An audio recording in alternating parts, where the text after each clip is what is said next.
ګیلمنه چې چا مړه کړې ده نو په هغه کې چې دی نو 100 نه زیات کسان چې دی نو شامل دي. ویډیو راسره مکمل وګورئ، په هغه کې پلار او ورور او د تره زامن دا ټول پکې شامل دي. ویډیو مکمل وګورئ، په مکمل تفصیل هم پوه کومه څنګه چې تاسو ته پته ده ګیلمنه به تاسو پیژنئ.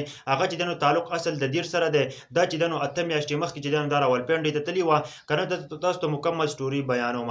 په 14 اګست باندې که تاسو سوچ وکئ که نه وایي دې ته چې دی نو رینګ راشي، پلار وایي که نه چې دا کاشف نومي نوجوان ورته رینګ وکړي او دا چې دی نو ډایرکټ لاړه شي او د کاشف نومي نوجوان سره چې دی د دې تعلق وي، د هغه نه پس چې دی نو ګیلمنه د دنیا نه رخصت کړي.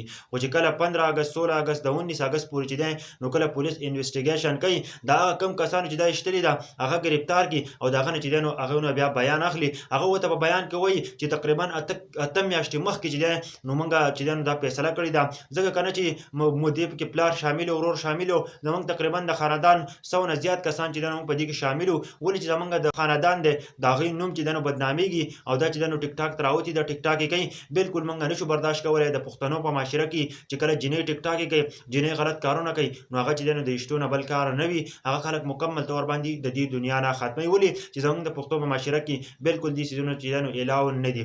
د هغه نه پس چې دی نو 100 نه زیات کسان چې دی نو هغه جرګه کوي، په هغه کې چې دی نو ټول شامل وي.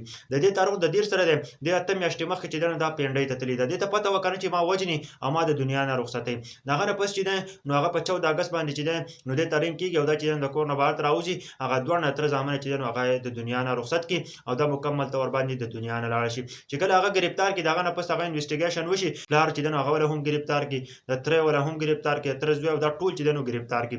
ځکه چې یو خاندان مخکې فیصله کړې وه چې بالکل چې دی نو دا زموږ د خاندان بېعزتي کوي. دې چې کم حالات راغستي دي دا بالکل موږ نشو برداشت کولی ملګرو. نو د هغه اصل حقیقت راغی، په هغه کې چې دی نو پلار هم ملوث دی، ورور پکې هم ملوث دی.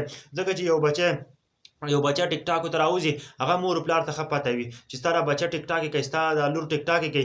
هغه نه مخکې چې دی نو ولې نه پوهه کوئ، مخکې پوهه کوئ چې د هغه نه پس چې دی نو ټیک ټاک یې نه کوي، یوټیوب دا کیسې میسې نه کوي، خپلې ویډیوګانې چې دی نو نه شیر کوي.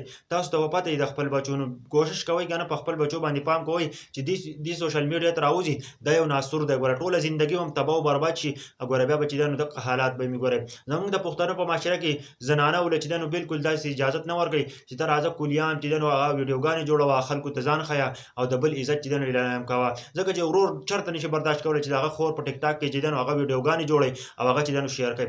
بالکل هېڅوک یې نشي برداشت کولی. زموږ د پښتنو په معاشره کې دغه یو حل دی چې هغه ډایرکټ چې دی نو د دنیا نه رخصت دی ملګرو. دغه ګیلمنې سټوري وه ملګرو، تاسو ته پته ده چې ګیلمنه چې دی نو هغه یې په څه وجه باندې ویشتله، په 100 نه زیات کسانو چې دی نو په هغه کې ملوث وو. نو هغه چې دی نو ټول ګرفتار کړي دي، پلار هم ولې ګرفتار کړی دی، ټول یې ګرفتار کړي دي. هغه نه مخکې پته وه که نه چې دې جنۍ چې کوم کار کوي دا زموږ دپاره یو ناسور جوړېږي، زموږ د بېعزتۍ یو سبب جوړېږي. نو هغه چې دی نو د دنیا نه ختمه کړه. په دې باره کې تاسو څه وایئ؟